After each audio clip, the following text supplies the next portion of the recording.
Welcome to the Diffuse Podcast with host Philip Grindell, CEO and founder of Diffuse, a global threat and intelligence consultancy that blends psychology and intelligence to mitigate threats and risks to prominent people and brands. Welcome back, everyone, to the Diffuse Podcast.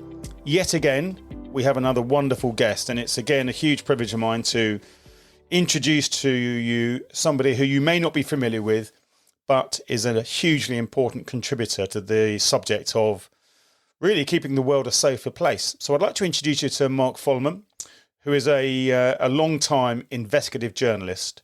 He's the author of a brilliant book, and I don't say that lightly, a really genuinely brilliant book. And every time I pick it up, it's just packed full of material and information and learning. And the title of the book is Trigger Points: Inside the Mission to Stop Mass Shootings in America. It is much wider than that. It goes right back to the very beginning of behavioral threat assessment, how it evolved, where the journey took it and all that. It's a superb book, and I'll put the details on the podcast because it's one of my books that when anyone asks me, can you tell me a couple of books I need to buy? This is always one I say because it's a brilliant piece of work. Since 2012, Mark created a pioneering online database of mass shootings. His various investigations into gun violence and its impact on society have been honoured with numerous awards. His work has been featured on NPR's Fresh Air, PBS NewsHour, and in the New York Times, Wall Street Journal, Washington Post, and Mother Jones, where he's the national affairs editor. He is a frequent keynote speaker at threat assessment trainings and conferences, and he's focused on violent prevention, mental health, safety, in education. Mark, welcome. Thank you so much. It's taken a while for us to get here, but I know you're hugely busy. And as I say, I think that's because of this brilliant book you've written. So thank you so much for your time today. Thanks, Phil. I'm really glad to be here and talk with you today. My pleasure. Let's get kind of back to the beginning then. So, you're a journalist. What drew you into this subject?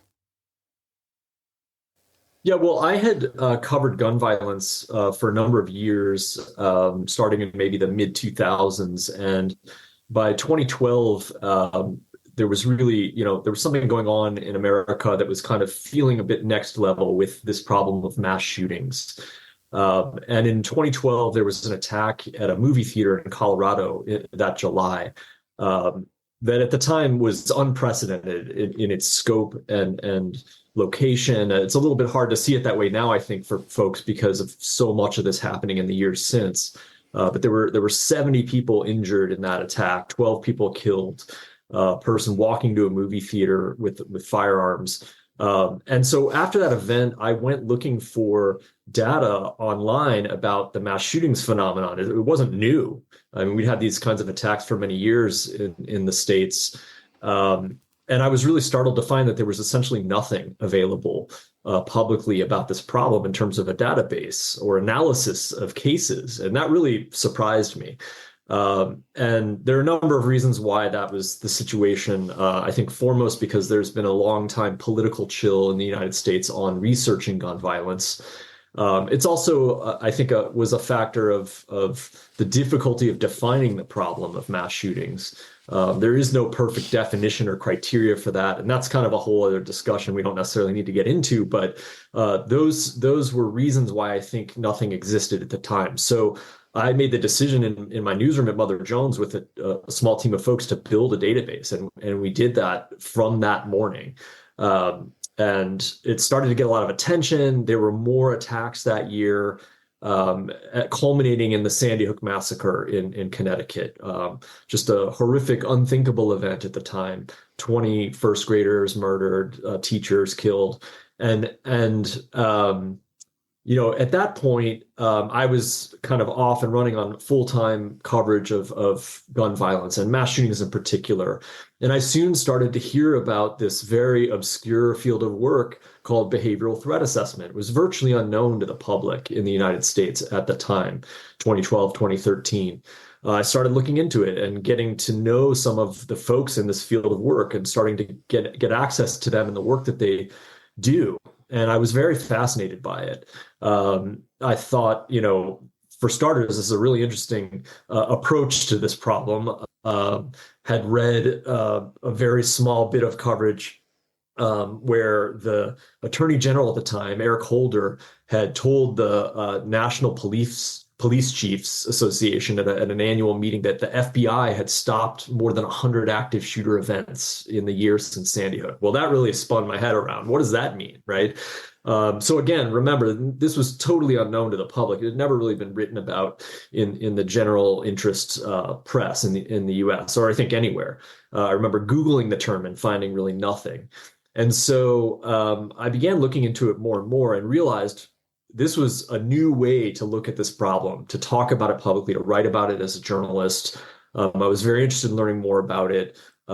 Began talking with leaders in the field, including folks at the behavioral analysis unit at the FBI. It took a while to get that access, but I think once they understood what my interest was and the work that I'd done with the database, could see, that I was serious about the issue of prevention and thinking more about the problem. That really was the driver for me, Phil, was, I had grown frustrated in a way that I think many people are with the politics of this problem, particularly in the United States, that revolves around our gun laws or lack thereof.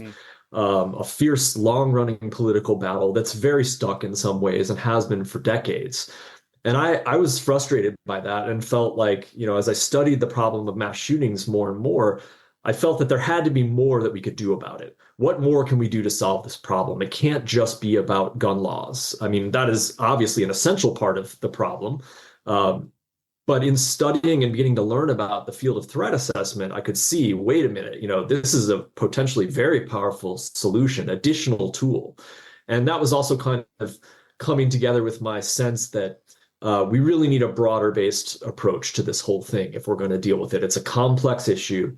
There are a lot of things feeding into it, and that demands a more complex solution. And so I saw a lot of potential in threat assessment, and that's what led me really down the path that eventually led to me writing a book and writing Trigger Points.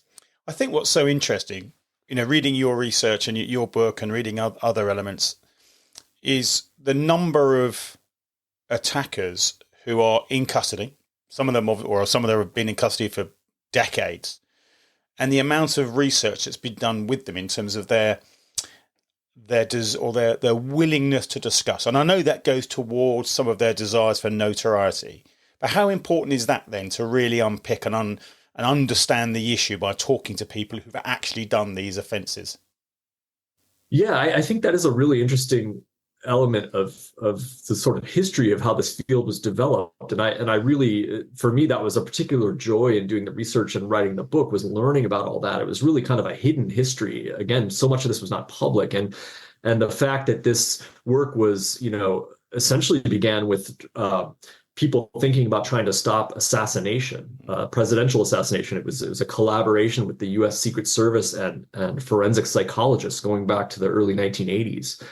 And that hinged in large part on talking with offenders at the time in institutions that were back then referred to as psychiatric hospitals for the criminally insane. I mean, we don't use that kind of terminology anymore. I think there's a more enlightened view of how mental illness relates to violence, and certainly an essential thing we can talk about more. But in studying that way back when, 4 or 5 decades ago now, I think the realization by those professionals who were looking into it, that you needed to talk to people who did this, that was a source of information about the behavioral issues and the psychological issues that played into it. And kind of working around, I think, the unhealthy narcissism in a lot of these cases, and the desire for attention or notoriety, but then also kind of leveraging that. That was an interesting part of the story too, that these psychologists and agents would go into the prisons and kind of say to folks, these infamous killers, well, you're an expert in assassination, so we really want to learn from you so that we can try to prevent it. And finding that many of them were also, I think, genuinely interested in a certain sense in helping with that there was remorse in some cases and regret. I think if you set aside the kind of small slice of cases where you have, people who are psychopathic, but there were others who I think in their life circumstances, and kind of failure in life and depression and other issues they were having had made this terrible choice and done this terrible crime and then regretted it, and wanted to maybe help, prevent it from happening, or were at least open to that idea. And so that created opportunity with these threat assessment researchers and practitioners to learn more from the source, from the primary source of the problem. And I think that became even more valuable, in particular with the issue of school shootings. There was a landmark study after Columbine in 1999 where the threat assessment experts went and talked to 37 school shooters to try to understand better these same elements, right? The psychology and circumstances that were going on in these cases, and found that many of them were open to talking and were very remorseful and wished that they'd had help, wished that someone had really understood what was going on with them and tried to intervene more. And I think a lot was learned from that effort, particularly with young offenders. So just a really fascinating, I think, component of all this work and this research of threat assessment in hindsight, that to talk to people who carry out these terrible crimes was really essential. I think that also speaks to the way that we tend to think culturally about perpetrators of attacks like this as evil, as monsters, as inexplicable, all of these kind of cultural and narrative elements that we have about the problem that really are a way of saying we don't understand it, or we can't understand it, or we don't want to, which is really, if you think about it, counterproductive to solving the problem, right? We need to understand better this is a human behavior, and so what's behind it? And if we can unpack that more, there is a lot more opportunity to intervene before it happens. And of course, that's not news to anyone who works in the field of threat assessment, but I think to the general public, that is in some ways a kind of revolutionary idea, because it goes directly against this notion that these are evil monsters who just snap, and all that kind of mythology that we have about mass shooters and assassins and people who engage in this kind of behavior, when in fact the reality of what they do and how they do it is completely different. So let's get into that then, because that's the crux, isn't it? Is that we're talking about human behavior. And so we, over the last, let's say, 40, 50 years that these studies have been done, there is a consistency around the behaviors that we're seeing. And it's interesting, isn't it, when you think how much the world has changed in that period, in the 40, 50 years. Clearly the internet and all that has or will have had an impact on some of the people's thought processes and what have you, and we can get into that. But when we just talk about the human behaviors that cause people to become a threat, what did your research find? What was the kind of key elements that you found? Well, I think there's quite a range, right? As practitioners in this field know. That said, the way that I've always tried to explain this in my writing and talking about the work on this subject is that you're really talking about studying sets of behaviors and circumstances that are a process, a behavioral process that lead up to an attack like this. So there are, sort of various buckets of this. In the book, I used a set of 8 categories that are kind of broad categories of warning behaviors or warning signs that play into this. A big one, of course, is threatening communications.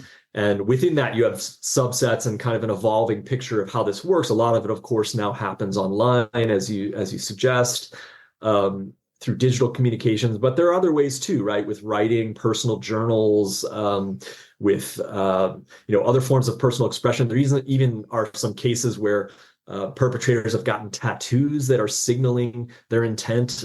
This so-called leakage, as the term in the field describes it.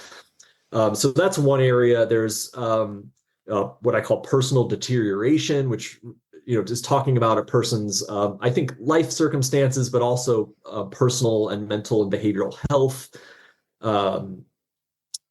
What else? There's triggering events, these stressors that come up in people's lives with something important that really knocks them down, and having kind of a lack of resiliency or ability to deal with that in a healthy way, or having the support system for it. So there's a really kind of a complex picture playing into this, but I think that's really what's always been fascinating to me as kind of the essence of the threat assessment paradigm, which is to look at each case as a unique case. So to take this set of circumstances and behaviors that are known about, these patterns that indicate danger, and then look at the unique individual and investigate that way, and use that both as a way to evaluate the danger and then also to try to help that person and steer them away from violent ideation, violent planning, and preparation for an attack.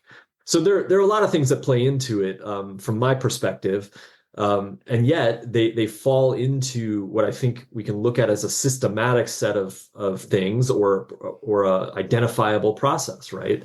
That is often detectable. And that's really kind of the big challenge of the development of this work, is to not only train people in what that is to deal with it, but then also to educate the public more broadly. And for me as a journalist, that's part of the excitement of the opportunity of writing about this subject as I have for so long, because even today, whereas this is much better known in some ways, it's still unknown to so many people. And that's not just the general public. I find that still with people who work in the fields of mental health and in law enforcement, that many people have never heard of this. And I think that's just remarkable, given how much this has grown and evolved over the years, and how many cases there have been, and successful ones at that, right? I mean, this to me was another thing that made writing about this so interesting, that, the fact that there are these very serious cases, dozens, maybe even hundreds of them in the US alone, where people who were very clearly on the pathway to violence, that were planning a violent attack, were diverted, were stopped, were helped. And we never hear about these, right? Because there's no news when there's no violent attack. And yet people should know about this. I think there's also been a growing recognition in the field that people should know about this, and that the field of threat assessment should be talking about this more, right? I mean, you tell me, you would know better, but I think certainly in America, that's what I've found over the more recent years, that there's a much bigger push now to educate the public about this work and its importance as another tool we can use to stop this problem. Yeah, I agree with you. I think it fascinates me, particularly in the UK, where it's still relatively unknown, particularly in law enforcement, particularly in the kind of close protection world, the world of protecting celebrities and public figures, still tends to not be particularly aware or take particular notice of some of these indicators when they're looking at the threats towards the people they're protecting. And I think that's a massive issue. And there's a couple of things I want to get back to, because connecting that is the concept around communicated threats and the myths that circulate around that, here in the UK, when I was working in Parliament, one of the greatest challenges we get and still get now is this whole concept that people think if somebody makes a threat to me, then that's it, I'm in danger. I've had a death threat, they're going to attack me. What did your research find about that? What was the findings and your views now on that whole kind of area of communicated threats? Yeah, well, I tend to think of it as a little bit more broadly, in the sense that, as you know, from there's a lot of research literature in the field of threat assessment that shows the distinction between an overt threat or a veiled threat, and the importance of that, or how you measure that. Which is to say that, many people make threats that are just hot air, or don't mean anything, or don't lead to anything. And so that in and of itself is not an indicator of danger. It certainly can be, but it can also be kind of a needle in a haystack of information, right? Especially in the age of social media and digital communication, where there's so much more of this now. It's just remarkable to see how much threatening communications have exploded online in just the last few years alone, and particularly among young people. This is a huge issue with school shootings in the US, and threat cases around that. But the way I see it is, like anything else with the paradigm of threat assessment, it's one of a number of things. And so when you see that, or that is reported, that's an indication of, okay, there's something more to look into here. Right. And it's much more a matter of what is that combined with in addition to this particular statement or comment or threat. Just to give you an example, one of the cases I write about in Trigger Points, a kid in a high school in Oregon who makes a comment at a bus stop one day. He says to another kid, don't come to school on Friday. I'm going to shoot up the place with my dad's gun. I'm coming back here with my dad's gun. And another kid hears this and gets alarmed and tells a teacher, and then it gets reported to the student threat assessment team. This is one of the districts in America that was one of the early innovators with this work after Columbine in 1999. And I made them a centerpiece of the book for that reason. They have incredible institutional knowledge and casework that I was able to get inside and write about in Trigger Points. But this case where, this kid said this, it's like, lots of kids say stupid stuff, right? Was he serious? Was it a joke? We see a lot of that too, right? That people report thinking someone's just joking. Perpetrators say they're just joking, especially young ones.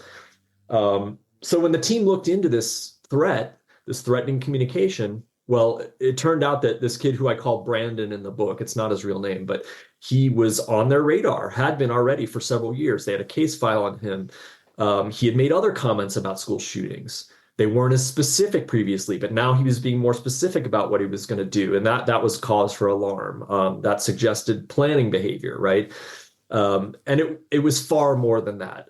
They found, they quickly looked more into his situation, interviewing people around him, teachers, peers, his family, sent a school resource officer to the home to find out if he had access to firearms like he was claiming to his friend.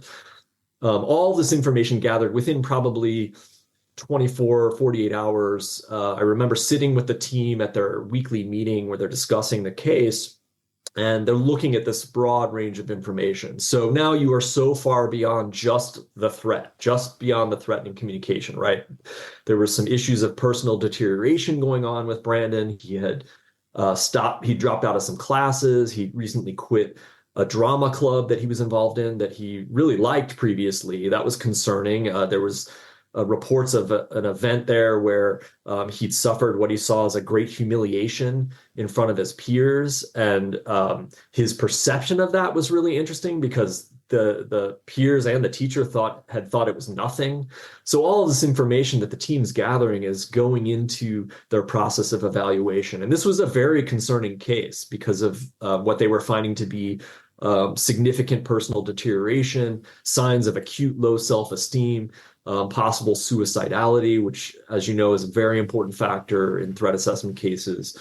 So all of that taken together, I think if you think of the report of the threatening communication, that was the jumping off point. But there was it was the plunge into the lake full of information, or the iceberg below the tip, that really allowed the team to understand the nature of the situation. And you probably have 9 out of 10 other cases where a kid makes an adolescent male says something dumb at a bus stop or on Instagram that means nothing and leads nowhere, right? So I think it's really important to think about it in that context. But there's an interesting point there, isn't it? Because we're talking there, I suppose, in about leakage, aren't we?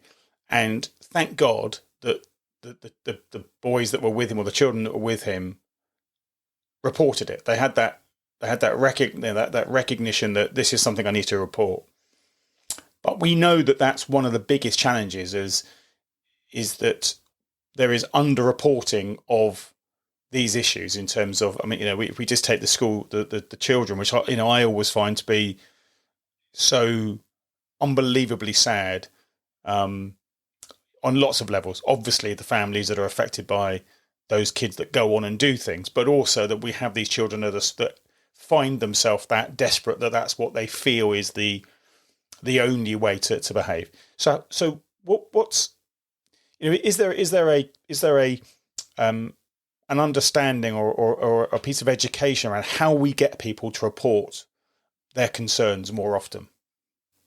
Yeah, I think it's an incredibly challenging and crucial part of this picture for a number of reasons. And I'll agree with you, by the way, that the cases that involve children, of course, I think for most people are the most just kind of devastating, right? And that's part of my story too, personally, and why I focused on this for so long. It was really Sandy Hook in 2012 that led me to continue to report on this and to write a book about threat assessment and to stay focused on this for more than a decade now. Because, we can all agree, as much as we may have differences about gun laws and politics and all these other things. We can all agree no one wants to see that happen, to see young children slaughtered in a school or anywhere else. I mean, all of these cases are horrific, but those in particular, I think, really grab us in a unique way. And they also speak to this issue of reporting, of bystander reporting. And it's particularly tough with kids. So that example that I was describing from Oregon,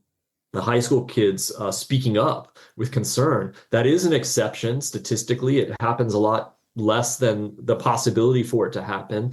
And we do need more of that. And I think there are a number of things that get in the way. I mean, with kids, it's tough because of social inhibition and concerns about getting in trouble. I think there's also a huge issue of ignorance, meaning, even if I wanted to report a concern, how would I know what to do? Who would I talk to? How would I be comfortable doing that?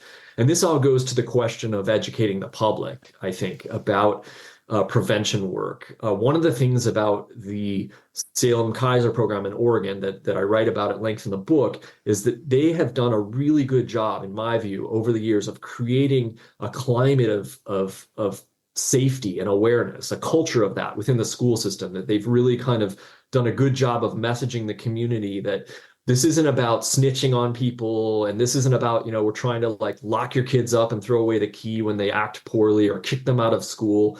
In a sense, it's the opposite of all that. We want a school system that is supportive of kids, that helps kids who need it, who are, troubled in particular, or maybe struggling, and that by all focusing on that and getting people to think of it that way, they know they can turn to us for help. And I think they've been effective with that, to the point where you do have more kids reporting in that system. And maybe now that this is such a big issue in our media and culture, maybe there's a greater awareness of the danger of it. I mean, that's sort of a whole different ball of wax. I think there's a lot of hype around that too, that kind of excessively focuses on fear and danger. You talk to a lot of people now and they'll say that their expectation is that there's going to be a school or mass shooting every day in America. And I think that's very problematic too. That doesn't reflect the statistical reality of the problem at all.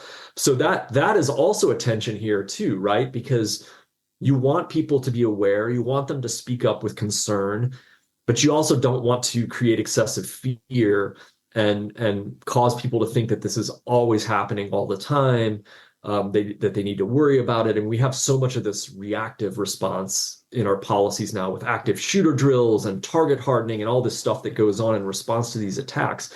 And I think that could be counterproductive too, to the reporting issue, because that's all, wrapped up in a sense of fear. And people are maybe going to be less likely in some ways to report if they're fearful. They might not want to get their friend in trouble, for example. That's come up in a bunch of cases too. And this stuff, I think, also translates into a workplace environment as well. It's different, of course, with working adults, but in some ways, fundamentally, it's similar. People may not know what to do, who to talk to. They may feel inhibited in terms of the cultural or social dynamics of their job. But it's, this is an evolving landscape as well. I mean, here in California, where I'm based, we just have a new law coming into place that requires a workplace violence prevention policy in every company. So this is going to change how people, I think, a certain level of awareness and how people and companies have to deal with it. But it's a huge challenge. And the very nature of behavioral threat assessment is, the amount of false positives you're getting. So, it is, to some degree, the needle in the haystack you're looking for. But of course, you can't do that unless people talk. When we talk about schools, though, and I know we've touched on this beforehand, and it's something that, a subject that we don't see as much in the UK as you do, but we have certainly seen it. And it's certainly being talked about more recently in a different concept with the Tate family and all that sort of stuff. This concept of incels and their relationship to these violent attacks. Can you talk about that? Because I know that's something that you've really worked on and more recently particularly. Sure. Yeah, I just published a major investigative project. It's a current cover story of Mother Jones, and also a Reveal podcast and radio show that was broadcast on NPR here in the States last month around the Elliot Rodger case, which took place 10 years ago. May 2014 in Isla Vista, California. That's where UC Santa Barbara is. This was a horrific and infamous mass shooting where Elliot Rodger, who was 22, went on a suicidal rampage. He killed 6 other students and I think wounded and injured 14, and of course traumatized the whole community with this attack. It's a really unique story in a number of ways. The focus of my current story is on his mother, Chin Rodger, who decided a number of years ago that she wanted to learn more about this problem and how to prevent it. And she learned about threat assessment. She started engaging with threat assessment professionals. I heard about her through some contacts in the field and reached out and began talking with her as well. This was about 3 years ago. And she decided eventually, she was very reluctant to speak in any way publicly about her experience because she was very afraid that it could cause additional harm to the victims' families. But she also, I think, the more she learned about this work, came to believe that it could help save lives and came to recognize that she had experienced a lot of things with her son, Elliot, who she was very close with, and had tried to help for a long time. She'd experienced things that in hindsight she could see were warning signs. She came to understand what that was. She really didn't have any way of knowing that back then, but felt that there was value in talking about that, in sharing more of her experience in detail with threat assessment experts, and then with me as a journalist to publicize her story, to help educate the general public is really extraordinary. I mean, I've never, in more than a decade of writing about this subject, I've never encountered a parent of a mass shooter willing to do this at great, I think, personal suffering. I mean, she's done a lot to relive this experience, and I think that, you know, it's very hard to even sort of think about a person in her position, right? We tend to not even think about the parent of a perpetrator. That has changed also recently, also with the case in Michigan here, where the parents were charged criminally, a very extreme version of a case and very different from the Rodger case in some ways. But I spent a lot of time talking with her and reinvestigating the case. And another reason, as you suggest, that this was an important case is because of the so-called incel phenomenon. Really began with Elliot Rodger's case. And he was quickly mythologized in some ways around this issue of so-called involuntary celibates, which, you know, we'll just make sure all your listeners know describes a kind of subcultural group online of aggrieved men who blame women for denying them sex, and you know, sort of air their frustration and anger in online forums. There have been studies of this subculture now by academics that have found, including one very recently, that has found that most people in that world don't subscribe to violence. They don't support violence. And yet, because of what Elliot Rodger did and how his case was linked to incel culture, there's this you know, kind of much larger concern now that incel ideology drives young attackers, aggrieved men, to commit violence and to commit school shootings. And it's complicated. One of the things I show in this investigation is that the truth about Elliot Rodger's connection to incel is very different than the way it's been portrayed. You know, he's essentially been portrayed online and in news media to this day as having kind of led this violent incel movement, that was his goal, or that's what he did. And really his connection to it was much more tenuous. He expressed horrible, violent misogyny in his writings and in the videos that he made. But these were ideas that he had cultivated himself long before having any engagement online with incels. And there is some evidence too that I found that suggests that he did not identify with incels, that he saw himself differently. So there's a lot more detail on that in the story and in the podcast, but that's by way of saying that ultimately what I came to realize in part through this project is that, you know, again, I think the public is always looking for a clear explanation of what causes these horrific acts of violence, these attacks. And so there's a real clamor to blame certain specific things like mental illness, like, you know, extremist ideology. These are components in a very complex equation, right? That they're involved in many of these cases, but they don't explain what happened as in terms of fundamental cause. They are not the reason why someone went and did what they did.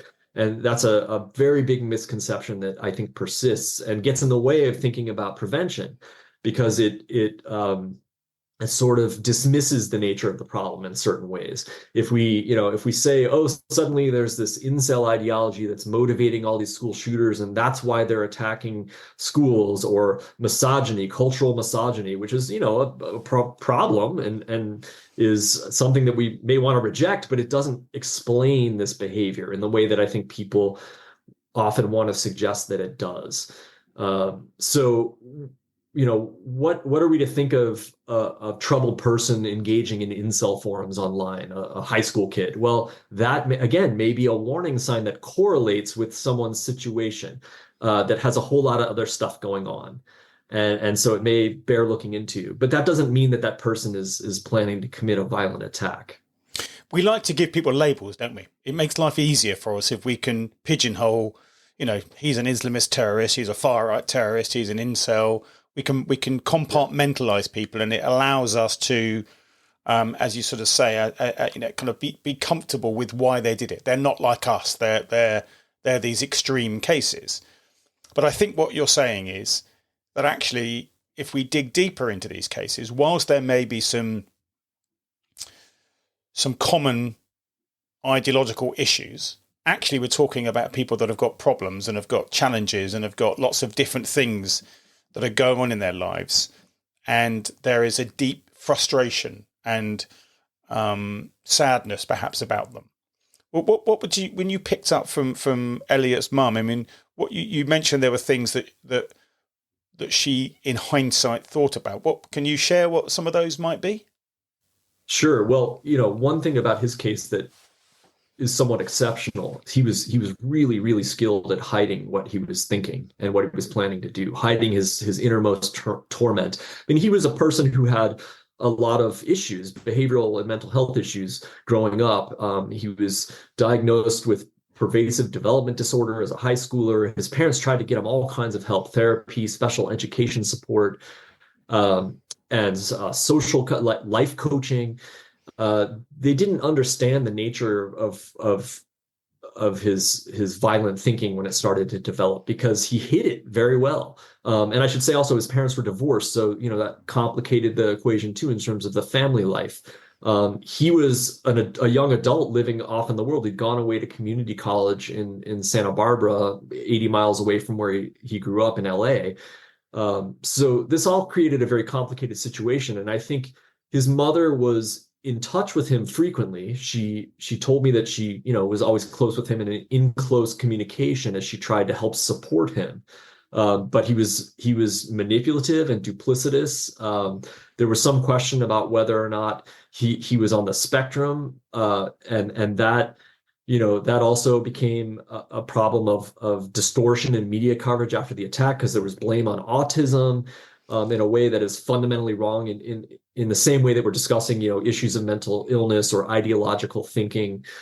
But all that being said, I think, looking back through the lens of threat assessment, what his mother was able to realize was some of the things that were maybe counterintuitive, or that she misunderstood, essentially didn't perceive correctly, because as a parent, it's especially hard, right? You're trying to help your troubled child do better. You're trying to support him, and you may be looking for positive improvement. I think that's something that I talk about a lot in the story, and tell through the narration of her experience, that she was seeing some things that were in fact behavioral warning signs, but to her were the opposite. So one example is toward the end, just before the attack, she would go up and see him for dinner in the Santa Barbara area where he was going to community college.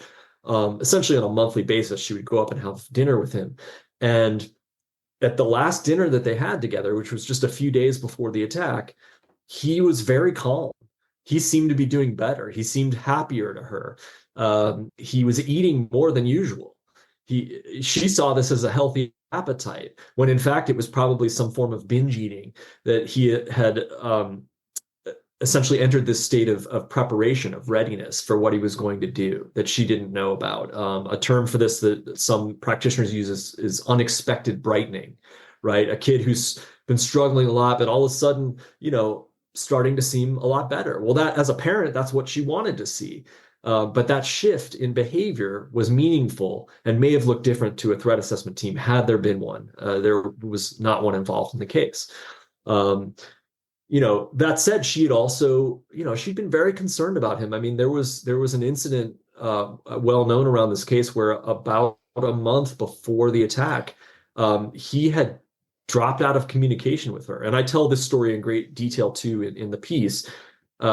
He had, was texting and calling with her a lot, but suddenly for several days, he was just completely gone. And this worried her. She goes online and she finds a video that he's posted. It was on YouTube, and it was titled, "Why Do Girls Hate Me So Much?" And it was a very strange video. I mean, if you watch it objectively, it's like, here's this guy, he's standing by his car in a canyon road in Santa Barbara, and he's saying, it's a beautiful day, and I've been in Santa Barbara for 2 years, but I'm very lonely. He's talking about his loneliness and despair and frustration, but he's not saying anything threatening. There's nothing violent in it at all. I mean, this story is much more known for the very menacing video he posted just before the attack, where he said he was going to go out and kill everyone. But in this video, a month prior, he was just basically like talking about how he's a good-looking guy and it's a beautiful place, but he's also frustrated and he's also sad. And I think, again, his mom recognized in hindsight that she kind of overlooked what was really disturbing about that video, and thinking, hey, he's trying to put himself out there more. He's trying to be more social. This is one of the things he really struggled with. He was very awkward socially and really struggled with that. So, these are some of several examples of behavior and warning signs that to a person who has no understanding of this prevention method maybe wouldn't see, especially maybe not a parent, right? And I think that speaks to the issue of educating the public. But again, it's complicated, and there are so many things that play into each individual case. The Elliot Rodger case was really valuable to me as an investigative journalist, and I think to researchers as well in threat assessment, because it was very unusual for the incredibly large volume of forensic evidence with the case. I mean, he left behind hundreds of thousands of words of lucid writing, and videos they recorded of himself. So there's a lot in there in terms of understanding his circumstances and behavior leading up to the attack. And that's at the heart of the work that I did with this piece too. There's really a lot that can be learned from that case. And, again, this speaks also to our sort of cultural othering of a person like Elliot Rodger. He's a monster. Well, what he did is absolutely monstrous. It's horrific. I mean, the impact on that community to this day is so profound. And I saw it firsthand when I went down there for this story and talked to people. But still, this is human behavior. This is a person who did this, and he was in great personal crisis. Mm. So the question then is, what led him to that crisis? What was going on with him? How did he spiral into that state of extreme despair and rage, and then plan? And he planned for a long time. I mean, his ideas of committing this attack go back probably at least 4 years before he actually did it. And specific planning and preparation that I detail in the story goes back more than a year. I mean, he was purchasing firearms 18 months before the attack. He was going to shooting ranges in the final few months. He was conducting surveillance of his targets.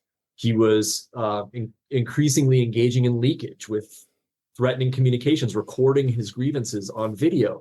The problem was, somewhat uniquely in his case, he was remarkably good at hiding it. He kept most of this very concealed until the very end, including from his own mother. So it's really just a fascinating story on a number of levels that speak to this, and what leads a person to this, and why, and how can we see it? I think there were a lot of tragic missed opportunities with him, including around the time his mother found the video. This is part of the reason this became such a famous part of the case. She reached out for help. She talked to a social worker that was working with him, and they decided that they would call the mental health crisis hotline immediately in Santa Barbara. And that prompted a welfare check from the sheriff's department. They sent deputies out to his apartment, and they talked to him at the door, and he seemed totally fine. He presented normal. He was very good at that. He said, "I'm fine. I don't know why my mom called you. She's a worrywart. I'm just busy. the video, which they hadn't seen, but she told them about, he said, oh, that was just my way of expressing myself. I'm lonely, I'm having trouble making friends here.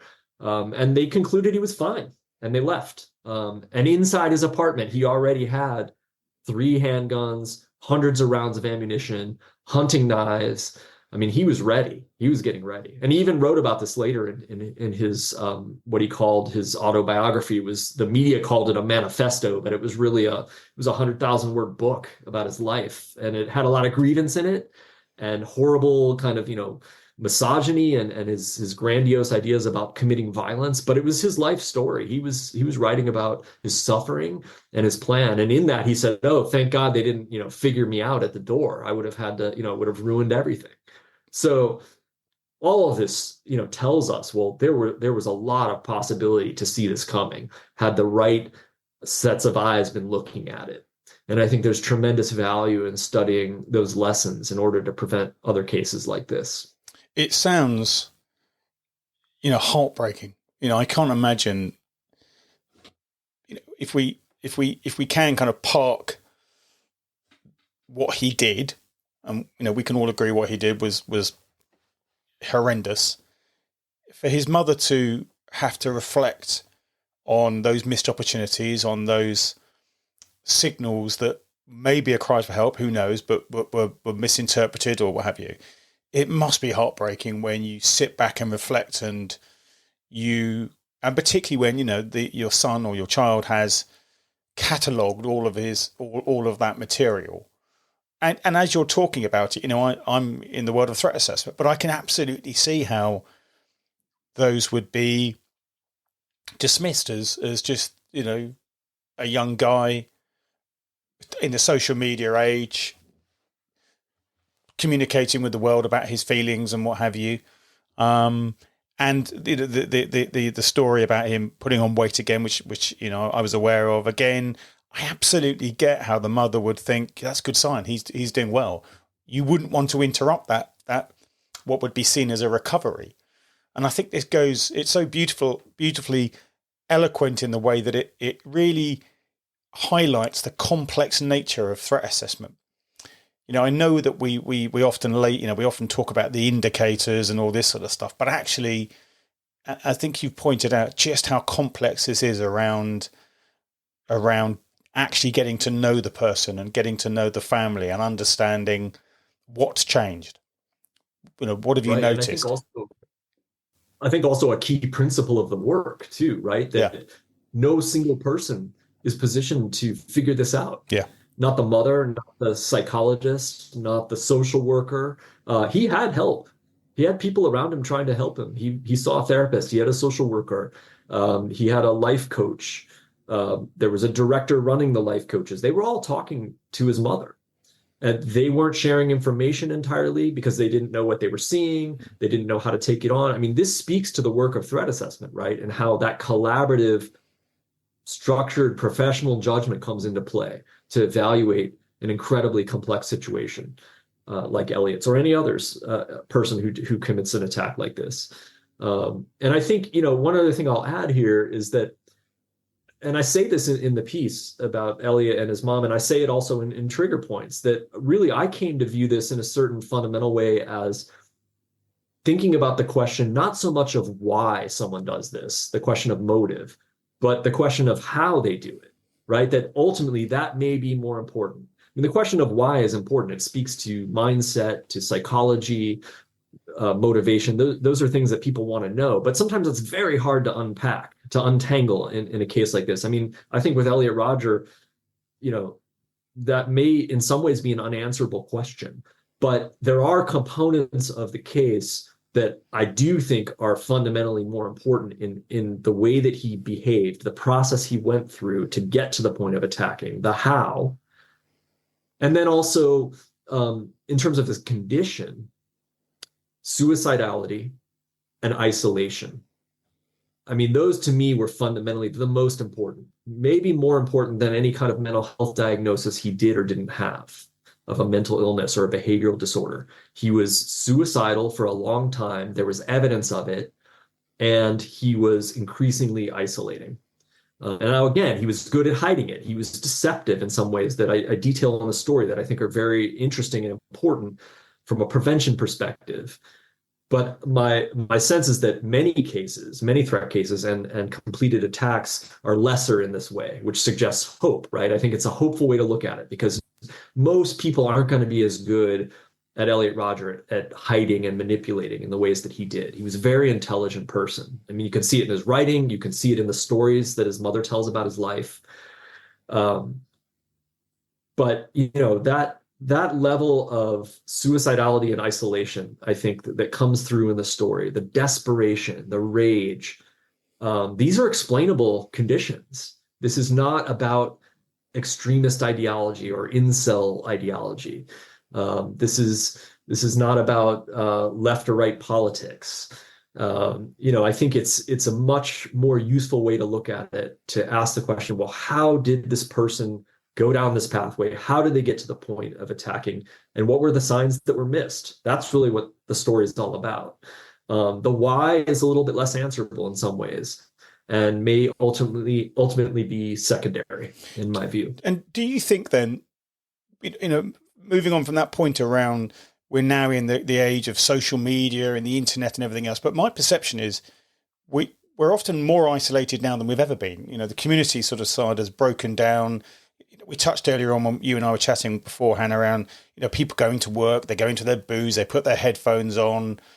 You know, this feeling of isolation and loneliness and you know, maybe rage seems to be growing. So do you foresee this becoming more of a problem in terms of these types of people that are struggling and potentially moving towards violence? It could be. It's certainly a point of concern. I mean, you probably saw, we just had the news this week that the U.S. Surgeon General wants a warning label on social media. I think speaks to the urgency of this problem in some big ways, with a rising crisis of mental illness and suicide among youth. There's a vulnerability problem with this technology that is huge, and I don't think we understand it fully yet. And certainly that's going to play into and possibly exacerbate the issue of targeted violence. I mean, you do see that in Elliot Rodger's case too, and that's 10 years ago, where he was engaging in online forums and, you know, airing grievances and getting into arguments and recording videos of himself to put on YouTube. So there's no doubt that this technology and the way that it's affecting human interaction and behavior is huge. But I think it's going to take a long time to get our arms around that. That being said, we know that it's problematic in the ways that speak to this issue and the work around it. So what can we do, or how should we be thinking about that? You know, it's fascinating in another way. And I talk about this a little bit in the book. Social media has, as you suggest, has become a growing part of the problem because of the isolation it causes, and the sort of you know, distortion of people's point of view that it can cause, exposure to extremism among vulnerable people, all those things. But on the other hand, it's also become this really increasingly valuable tool to prevention, because you can see what people are talking about, you can see what they're thinking, right? And a lot of it's available open source. So that's an interesting dichotomy, I think, or almost a bit of a paradox, that, like, while this technology may be worsening the problem in some ways, it's also giving us a better way to see it, and a better way potentially to get in the way of it, right? To take action, to at least look into situations.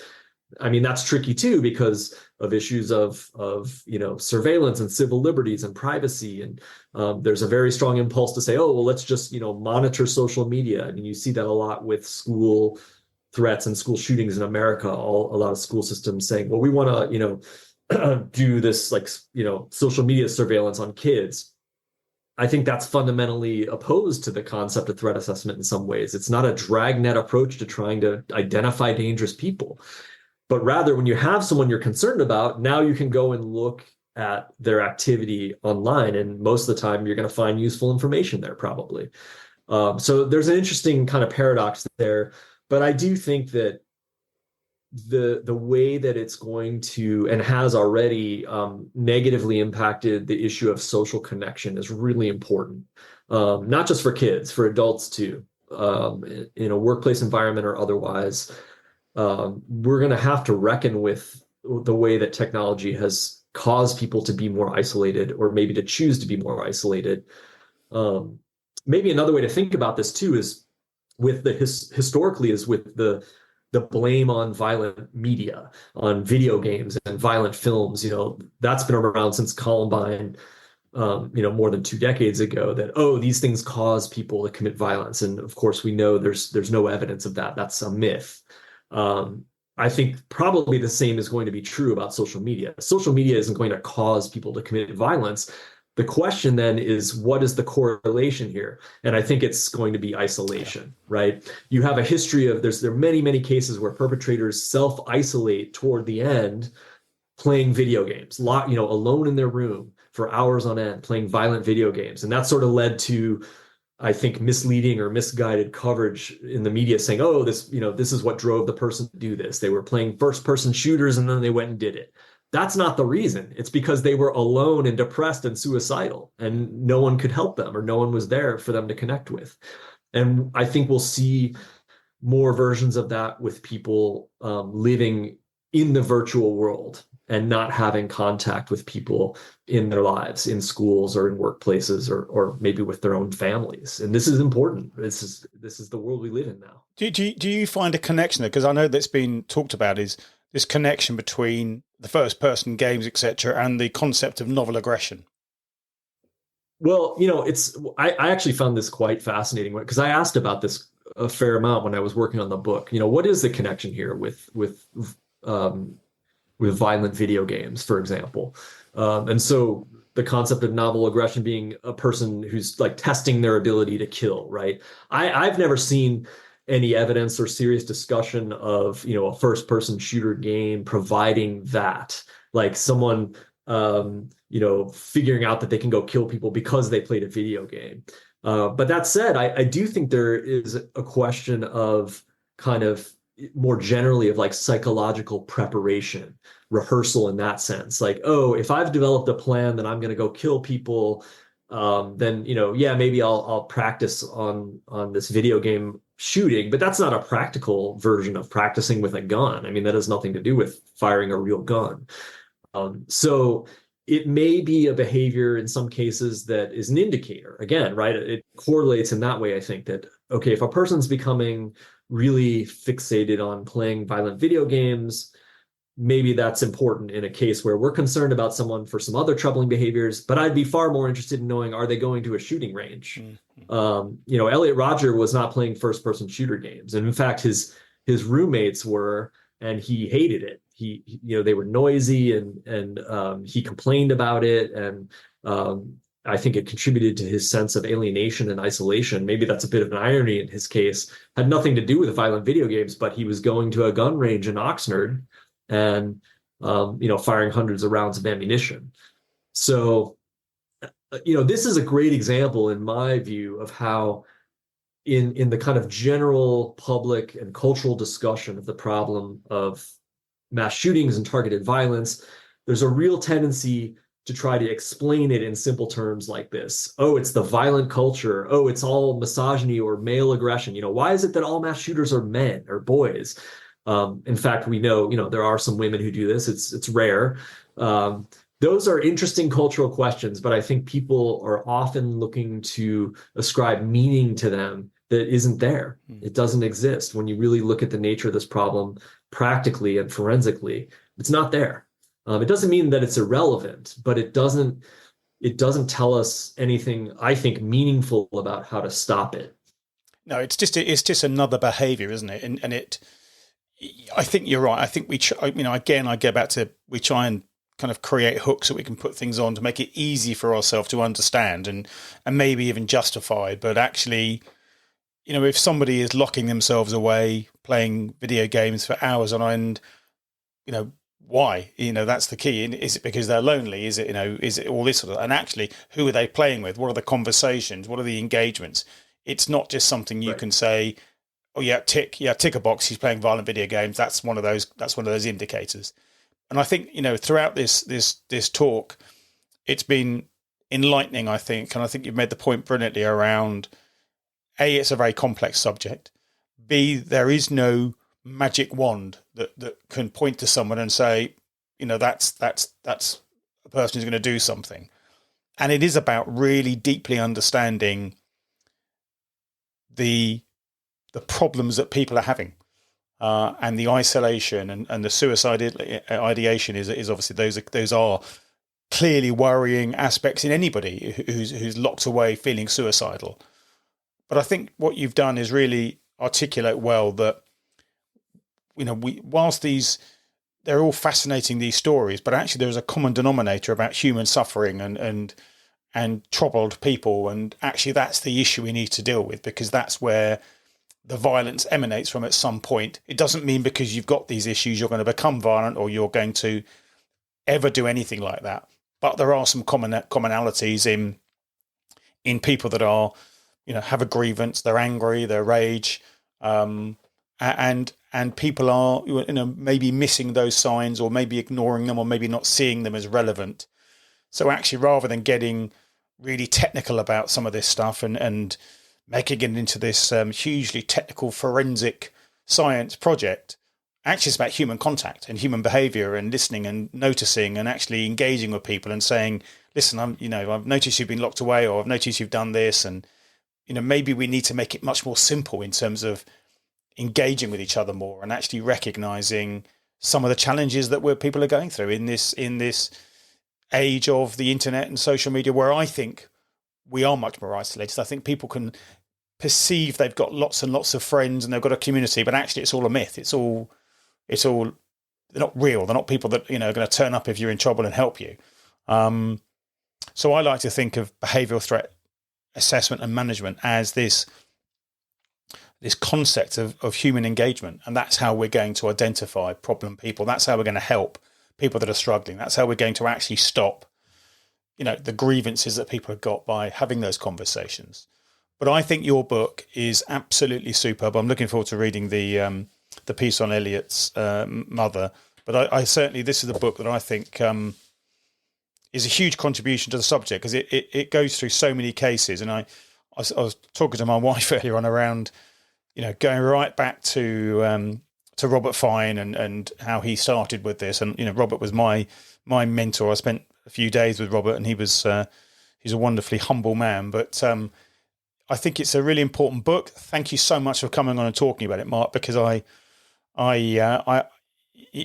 think you've taken me down a different route than I thought we were going to talk about. I thought we were going to talk about all the indicators and stuff. And actually you've talked about what I think is so important, which is human contact and human behaviors, and not making it this big complex science, what have you. And I think that's what's so clever about this, is that actually it points to that. It points to, we can all do this. We can all be threat assessment people. We can all look at ourselves and look at our friends and family and assess threats by understanding these issues. So thank you so much. What projects are you working on now? What's next for you?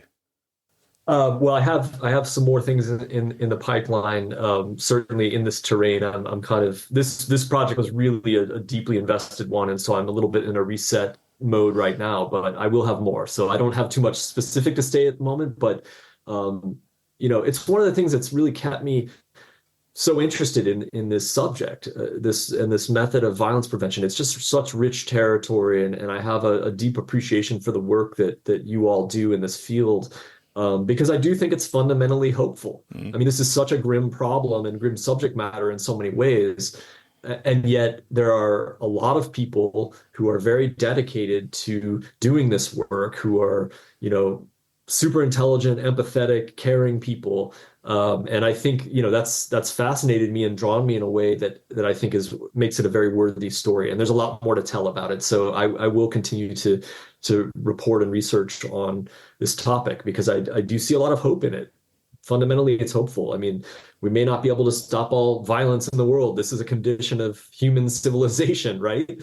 And yet there are many successes with this work too. And so from the perspective of a journalist, reporting in the public interest is what we do. And I see a tremendous public interest in the value of this work and in the possibility of it. So stay tuned. I'll have more to say. Well, that's a brilliant way to conclude. So, Mark, thank you so much. Really appreciate your time. Once again, thank you to Mark and his book, Trigger Points, which we will obviously distribute the details of that book. So thank you once again, Mark. Thanks, Phil. It's been a pleasure talking with you. Thank you for listening to the Diffuse podcast with host Philip Brindell, CEO and founder of Diffuse. Please rate, review, and subscribe on your favorite podcasting platforms.